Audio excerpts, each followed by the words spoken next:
Hey this is Palak Sharma from PDL study sector. हम इसमें करने वाले SAPA मतलब security analysis and portfolio management BCom 2 का 4th सेमेस्टर के अंदर ये सब्जेक्ट इंक्लूड होता है। सो फर्स्ट टॉपिक जो हम कवर करने वाले हैं इस वीडियो के अंदर वो है पोर्टफोलियो इवैल्यूएशन। पोर्टफोलियो इवैल्यूएशन का मतलब क्या होता है कि जब हम लोग अपने इन्वेस्टमेंट पोर्टफोलियो की परफॉर्मेंस को इवैल्यूएट कर रहे हैं, दैट इज पोर्टफोलियो इवैल्यूएशन। जब हम लोग इन्वेस्टमेंट पोर्टफोलियो की परफॉर्मेंसेस को इवैल्यूएट कर रहे हैं, दैट इज पोर्टफोलियो इवैल्यूएशन। इसके अंदर क्या होता है, ये एक प्रोसेस है जिसके अंदर हम कंपेयर करते हैं जो हमने रिटर्न अर्न किया है पोर्टफोलियो के से, ठीक है, जो हमें पोर्टफोलियो से रिटर्न मिला है उसे हम कंपेयर करेंगे विद जो बाकी पोर्टफोलियोज हैं उनके रिटर्न के साथ, या फिर जो हमने कोई बेंचमार्क पोर्टफोलियो का सेट करा हुआ है उसके साथ कंपेयर करेंगे। ठीक है, क्या है, हम किन दो चीज़ों के साथ कंपेयर कर सकते हैं अपने पोर्टफोलियो के रिटर्न को। वो है कि एक तो अगर हमने बाकी पोर्टफोलियोज जो हैं उसका रिटर्न देख के, या फिर जो हमने अपना पोर्टफोलियो का बेंचमार्क एक सेट किया हुआ, मतलब हमारा स्टैंडर्ड जो सेट हो रखा है उसके साथ कंपेयर करेंगे, that is portfolio evaluation. It refers to the evaluation of performance of the investment portfolio. It is a process of comparing the return earned on the portfolio with the return earned on one or more other portfolios or on benchmark. ठीक है, कि हम इसमें जो comparison है वो या तो इससे करेंगे या फिर बेंचमार्क से। ठीक है, उसके बाद है कि पोर्टफोलियो परफॉर्मेंस इवैल्यूएशन के अंदर हमारे दो फंक्शंस इन्वॉल्व होते हैं। पहला है कि हम परफॉर्मेंस को मेजर करेंगे, दूसरा है हम परफॉर्मेंस को इवैल्यूएट करेंगे। ठीक है, इवैल्यूएट के अंदर क्या होगा, इसमें हम देखेंगे कि क्या हमारी जो परफॉर्मेंस है वो सुपीरियर है या इन्फीरियर है। ठीक है, या फिर जो हमने परफॉर्मेंस अपनी परफॉर्म करी है वो हमारी परफॉर्मेंस हमने अपनी स्किल्स के थ्रू परफॉर्म करी या हमारा कोई लक था। ठीक है, क्या है कि हम इसके अंदर परफॉर्मेंस को चेक करेंगे ऑन द बेसिस कि क्या हमारी परफॉर्मेंस सुपीरियर है या इन्फीरियर है, या फिर हमने ये जो परफॉर्मेंस की है इज ड्यू टू स्किल्स और ड्यू टू लक। ठीक है, उसके बाद है परफॉर्मेंस मेजरमेंट। इसके अंदर हम मेजरमेंट करेंगे थ्रू अकाउंटिंग फंक्शंस के थ्रू मेजर करेंगे, और इसमें हम मेजर करेंगे return earned on portfolio during holding period या फिर इन्वेस्टमेंट पीरियड। ठीक है, पोर्टफोलियो से हमें जितना रिटर्न मिला है ड्यूरिंग होल्डिंग पीरियड या इन्वेस्टमेंट पीरियड, यह है परफॉर्मेंस मेजरमेंट। परफॉर्मेंस इवैल्यूएशन में था कि हमने परफॉर्मेंस को इवैल्यूएट करना है ऑन द बेसिस कि क्या वो सुपीरियर है या इन्फीरियर है, या फिर it is due to skills और लक। परफॉर्मेंस मेजरमेंट में है अकाउंटिंग फंक्शंस के अकॉर्डिंग इसको मेजर करेंगे रिटर्न को जो हमें पोर्टफोलियो से मिला है ड्यूरिंग होल्डिंग पीरियड या फिर इन्वेस्टमेंट पीरियड। उसके बाद है कि जो हमारे पोर्टफोलियो के परफॉर्मेंस है वो साथ ही साथ टाइमिंग ऑफ इन्वेस्टमेंट के ऊपर डिपेंड करता है, और सुपीरियर के जो हमारा सुपीरियर इन्वेस्टर है जो एनालाइज कर रहा है कि हमने कौन सी कंपनी के अंदर इन्वेस्ट करना है उसकी कैपेबिलिटीज़ के ऊपर भी डिपेंड करता है। दो चीज़ों के ऊपर डिपेंड करता है कि कब हम इन्वेस्टमेंट कर रहे हैं, दूसरा जो हमारा सुपीरियर इन्वेस्टर एनालिस्ट है उसने किसके अंदर मतलब सिलेक्शन में कोई कमी कर दी, अगर हम किसी गलत कंपनी के अंदर इन्वेस्ट कर रहे हैं तो भी हमारी परफॉर्मेंस के ऊपर इम्पैक्ट पड़ सकता है। ठीक है, तो परफॉर्मेंस डिपेंड करता है टाइमिंग ऑफ इन्वेस्टमेंट पे, superior investor analyst, capabilities for selection. Portfolio की इवैल्यूएशन जो है वो रिवीजन और रिकंस्ट्रक्शन के बाद होना चाहिए। ठीक है, पहले हम रिवीजन करेंगे पोर्टफोलियो की, फिर रिकंस्ट्रक्शन करेंगे, फिर हम उसे इवैल्यूएट करेंगे। ठीक है, इवैल्यूएशन के लिए इन्वेस्टर को अपने दिमाग में ये 3 रिटर्न्स रखने चाहिए। ठीक है, एक तो है सिक्योर्ड एवरेज रिटर्न और बिलो एवरेज। पहले तो सिक्योर्ड एवरेज रिटर्न, फिर एवरेज और फिर बिलो एवरेज। ये सारे के सारे रिटर्न्स जो हैं हमारी मार्केट सिचुएशंस के साथ कंपेयर किए जाएंगे। ठीक है, for evaluation investor shall keep in mind the secured average returns, below average returns, and it will be compared with the market situations. फिर है सिलेक्शन ऑफ प्रॉपर सिक्योरिटीज, हमारी फर्स्ट रिक्वायरमेंट है। सबसे पहले हमने प्रॉपर सिक्योरिटीज़ की selection करनी है, तभी हम लोग उसके बाद फिर उसकी रिवीजन, रिकंस्ट्रक्शन और फिर इवैल्यूएट करेंगे। अगर हमने सही सिक्योरिटीज़ को अडॉप्ट किया होगा तो हमारी इन्वेस्टमेंट भी अच्छी चलती रहेगी स्मूथली। जो इन्वेस्टर्स होते हैं जिन्होंने इन्वेस्ट करना है कंपनीज के अंदर, वो डिपेंडेंट होता है पोर्टफोलियो मैनेजर के ऊपर। ठीक है, पोर्टफोलियो मैनेजर क्या करेगा, सिक्योरिटीज को सिलेक्ट करेगा, साथ ही साथ मैनेज पोर्टफोलियो को इवैल्यूएट करेगा। ठीक है, the investors are dependent upon the portfolio managers for selection of securities and evaluation of managed portfolio. तो हमने इसके अंदर क्या क्या कवर किया, सबसे पहले तो था पोर्टफोलियो वैल्यूएशन क्या होता है। तो पोर्टफोलियो वैल्यूएशन था कि जब हम लोग अपने इन्वेस्टमेंट पोर्टफोलियो की परफॉर्मेंस को इवैल्यूएट करते हैं, दैट इज पोर्टफोलियो वैल्यूएशन। ये एक प्रोसेस है जिसके अंदर हम कंपेयर कर रहे हैं return earned on portfolio with return earned on one और मोर पोर्टफोलियोज या फिर बेंचमार्क पोर्टफोलियो। फिर पोर्टफोलियो की परफॉर्मेंस की इवैल्यूएशन, पोर्टफोलियो परफॉर्मेंस इवैल्यूएशन के अंदर दो फंक्शंस आते हैं, एक तो है परफॉर्मेंस मेजरमेंट और दूसरा है परफॉर्मेंस इवैल्यूएशन। परफॉर्मेंस वैल्यूएशन के अंदर हम परफॉर्मेंस को सुपीरियर है या इन्फीरियर है या फिर स्किल्स मिली है या फिर लक के थ्रू हुई है, तो ये चीज़ों से कंपेयर करेंगे। और परफॉर्मेंस मेजरमेंट के अंदर हम अकाउंटिंग फंक्शंस को मेजर करेंगे। इसके अंदर हमने रिटर्न अर्न्ड ऑन पोर्टफोलियो कि हमें कितना रिटर्न मिला है पोर्टफोलियो से ड्यूरिंग होल्डिंग पीरियड या फिर इन्वेस्टमेंट पीरियड, ये दोनों चीज़ें देखेंगे, मेजर करेंगे। उसके बाद था जो परफॉर्मेंस है वो डिपेंड करती है इन्वेस्टमेंट हम कब कर रहे हैं, दूसरा कि सुपीरियर इन्वेस्टर ने कि एनालिसिस के थ्रू हमें किस कंपनी के अंदर अपनी इन्वेस्टमेंट करनी चाहिए वो देखना है। फिर इवैल्यूएशन ऑफ पोर्टफोलियो जो है वो रिवीजन और रिकंस्ट्रक्शन के बाद होता है, should be followed by revision and reconstruction. Evaluation करने के लिए इन्वेस्टर को सिक्योर्ड एवरेज रिटर्न्स और बिलो एवरेज रिटर्न्स को कंपेयर करना है विद द मार्केट सिचुएशन। और selection of proper securities is the first requirement. सबसे पहली रिक्वायरमेंट हमारी है कि हमने प्रॉपर सिक्योरिटीज को सिलेक्ट करना है। उसके बाद है कि जो इन्वेस्टर्स हैं वो डिपेंड करते हैं पोर्टफोलियो मैनेजर्स के ऊपर for the selection of securities and for the evaluation of managed portfolio.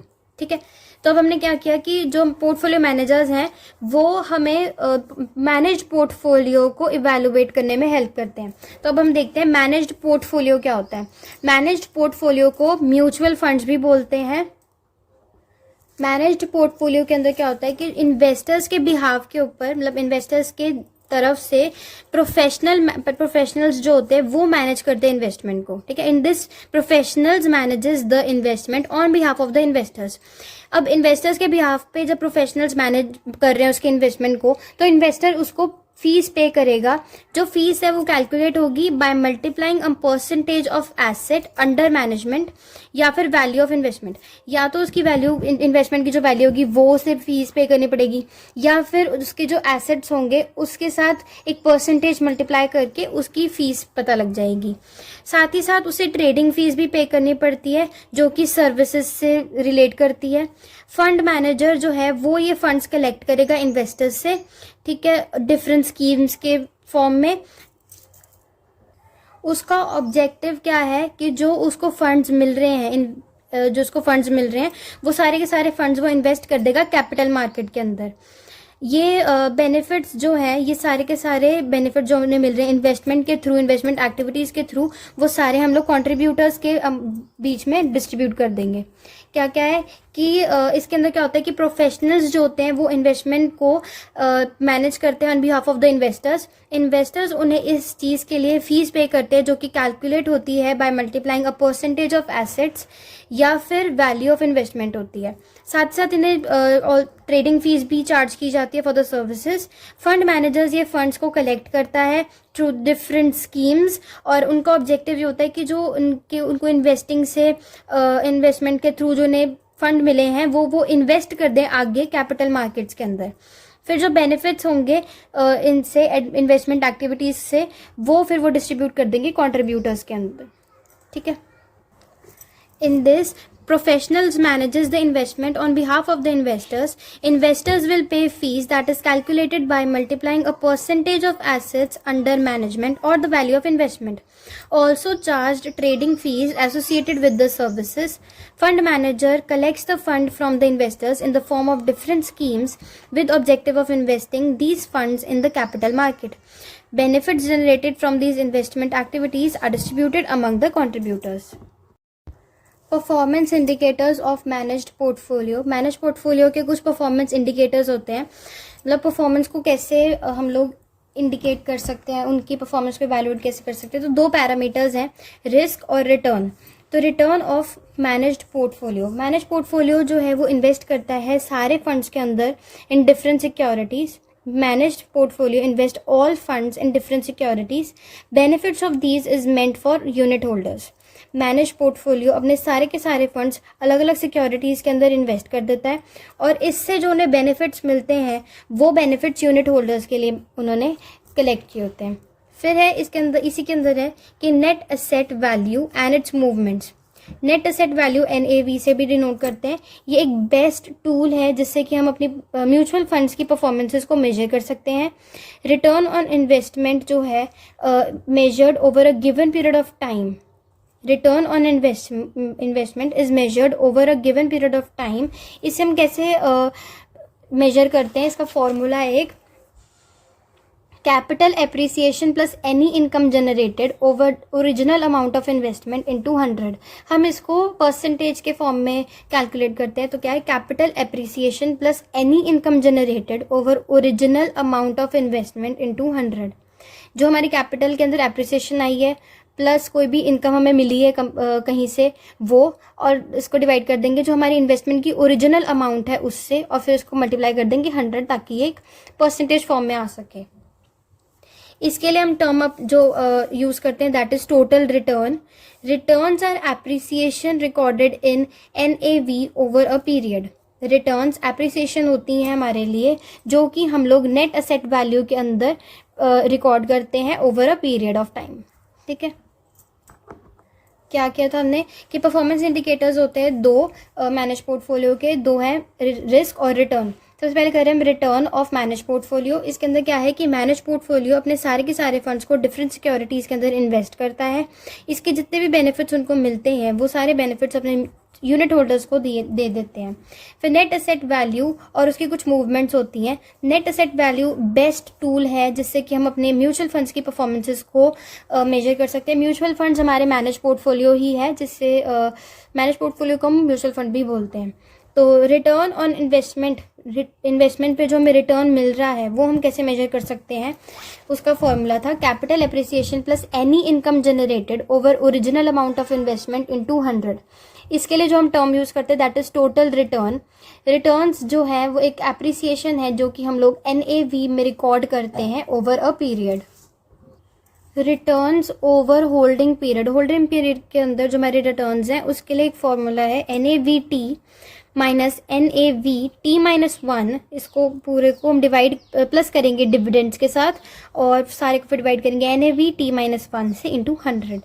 NAV होता है हमारी नेट एसेट वैल्यू, जो हमने अभी ऊपर भी किया था कि नेट एसेट वैल्यू होती है अगेंस्ट लाइबिलिटीज। नेट एसेट्स का मतलब क्या होता है, हम total assets minus total liabilities या आउटस्टैंडिंग लाइबिलिटीज को माइनस करते हैं एसेट से, तो हमारी नेट एसेट आती है। जो अब इसके अंदर भी यही है कि NAV मतलब कि नेट एसेट्स हैं अगेंस्ट लाइबिलिटीज जो कि हमारे म्यूचुअल फंड्स के पास हैं। ठीक है, it might be received from the unit holders if units are repurchased. अगर हमने यूनिट्स को रीपरचेज करा है तो ये जो एसेट्स हैं या नेट एसेट्स हैं वो यूनिट होल्डर्स से भी हम रिसीव कर सकते हैं। उसके बाद NAVT क्या होता है, ये वाली वैल्यू मतलब क्या है, ये है net asset value eight the and में जो हमारे पास नेट एसेट वैल्यू बचेगी वो है। फिर ये वाला NAVT-1 it is net asset value eight the beginning of the year. ठीक है, ये है net asset value eight the end minus net asset value eight the beginning plus dividends over net asset value eight the beginning into 100। This is the formula. NAV at end, NAV at beginning plus dividends over NAV at beginning into 100. That will be the returns over holding period. तो हमने manage portfolio के performance indicators में से return कर लिया। अब हमारा है risk of manage portfolio. Risk of manage portfolio होता है variability of returns over a holding period. Variability of returns over a holding period इसे हम मेजर करते हैं in terms of standard deviation. Standard deviation को हम ऐसे डिनोट करते हैं। ठीक है, तो ये हम लोग स्टैंडर्ड डेविएशंस के बेसिस के ऊपर मेजर करते हैं। फिर हमारा रिस्क जो है वो दो टाइप्स का होता है, सिस्टमैटिक और अनसिस्टमैटिक। सिस्टमैटिक रिस्क होता है जो कि सारे सिस्टम के ऊपर अप्लाई होता है, हर एक को वो रिस्क को इम्पोज करना पड़ता है। ठीक है, ये सब पार्टिसिपेंट्स के लिए कॉमन होता है और ऑर्गेनाइजेशन इससे कंट्रोल नहीं कर सकती। ठीक है, अनकंट्रोलेबल बाय द ऑर्गेनाइजेशन क्योंकि ये एक्सटर्नली होता है। ठीक है, और मैक्रो नेचर का होता है, एक्सटर्नल फैक्टर्स के थ्रू होता है। और फिर सिस्टमैटिक रिस्क आगे 3 टाइप्स का होता है, interest rate risk, market risk और परचेजिंग पावर रिस्क। ठीक है। सिस्टमैटिक रिस्क क्या है? Prevalent for the whole system, everybody is exposed to this risk, common to all participants of the market, uncontrollable by an organisation, macro in nature, it is due to the external factors. और systematic risk के आगे types होते हैं interest rate risk, market risk और purchasing power risk. दूसरी type है unsystematic risk, ये उसके बिल्कुल डिफरेंट है, मतलब उससे बिल्कुल ऑपोजिट है। इसके अंदर क्या होगा कि ये इंटरनल फैक्टर्स के थ्रू होता है। अब इंटरनल फैक्टर्स के थ्रू हो रहा है तो मतलब ऑर्गेनाइजेशन के अंदर अंदर हो रहा है और ऑर्गेनाइजेशन इसे कंट्रोल कर सकती है। माइक्रो नेचर का है क्योंकि सिर्फ एक ऑर्गेनाइजेशन के अंदर ही हो रहा है, इससे सिर्फ एक ही ऑर्गेनाइजेशन या कुछ पर्टिकुलर ऑर्गेनाइजेशंस ही अफेक्ट होती हैं। ये जो रिस्क है ये प्लान्ड भी हो सकता है। और इसके आगे 3 टाइप्स हैं फिर से, बिजनेस रिस्क, फाइनेंशियल रिस्क और operational risk. Unsystematic risk is due to the internal factors within the organization normally controllable by the organization. Micro in nature, affects only one या फिर particular organization, can be planned. Types: business risk, financial risk, operational risk. तो performance indicator manage portfolio के कौन कौन से थे? एक तो है रिस्क और दूसरा है रिटर्न। रिटर्न के अंदर था कि manage portfolio invest all the funds, that is जितना भी उनको मिला हुआ फंड वो सारा का सारा इन्वेस्ट कर देते हैं डिफरेंट सिक्योरिटीज़ के अंदर, और फिर ये जो बेनिफिट्स उनको मिलते हैं वो यूनिट होल्डर्स को दे देते हैं। नेट एसेट वैल्यू और उसकी मूवमेंट्स जो है बेस्ट टूल है जो कि म्यूचुअल फंड्स की परफॉर्मेंस को मेजर करते हैं। और रिटर्न ऑन इन्वेस्टमेंट जो है वो फिर हम मेजर करते हैं एक फॉर्मूला के through, that is capital appreciation plus any income generated over original amount of investment into 100। इस टर्म को हम लोग यूज़ करते हैं एज टोटल रिटर्न। इसको हम टोटल रिटर्न के लिए मेजर करने के लिए यूज़ करते हैं।